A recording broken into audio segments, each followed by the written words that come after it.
we can come into the house of the Lord, if we can come into a service and we can serve God, right? And learn in here how to serve our families in the order, right? And then learn how to serve one another as individuals, as a spiritual family, and then turn around and go and learn how to serve out. We'll better be able to serve our community. How many believe that?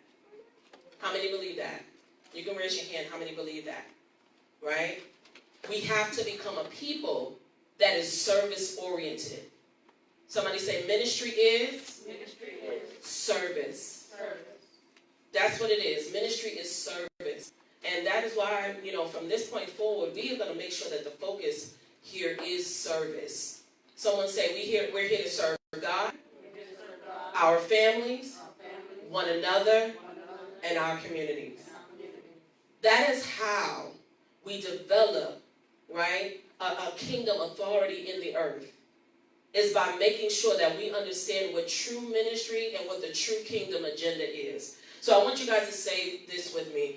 What is the true kingdom agenda? Let's say that one more time. What is the true kingdom agenda? Okay, what we wanted to do is I want to make sure that we understand what truly being a part of the kingdom is. What does it look like? What is it supposed to feel like? All of these things are very, very important when it comes down to ministry. And what is ministry again? Service, right? I need y'all to say it with me. What is ministry again? Service. If we are not doing these things, then we are not truly building the kingdom. We are not truly doing ministry. If we are not serving, what are we serving? God.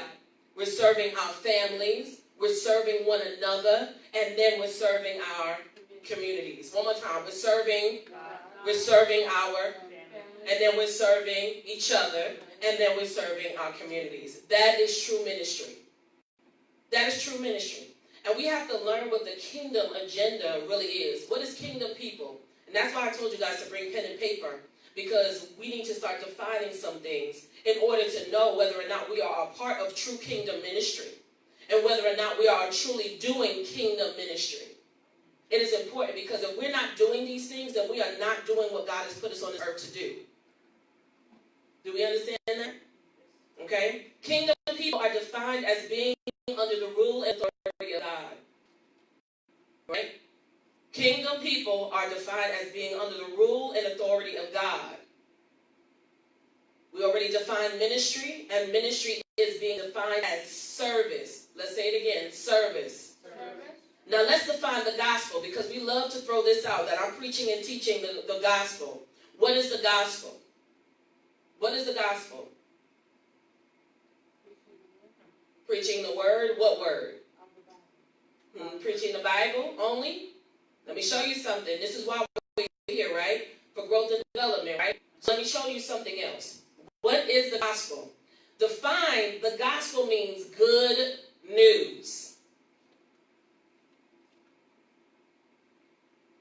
The gospel means good news. What does this include? This is why we need to understand whether or not we are teaching and preaching the gospel.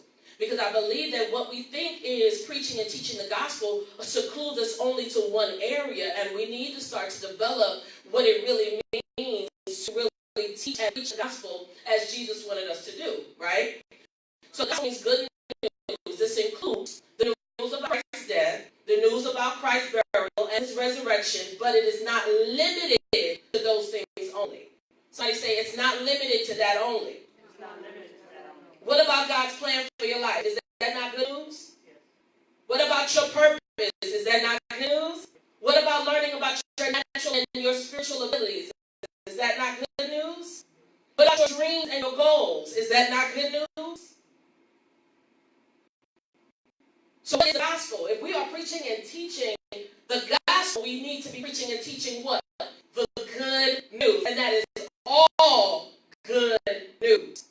It should include Christ, his death, burial, and resurrection. But is that the only good news that we should be teaching and preaching?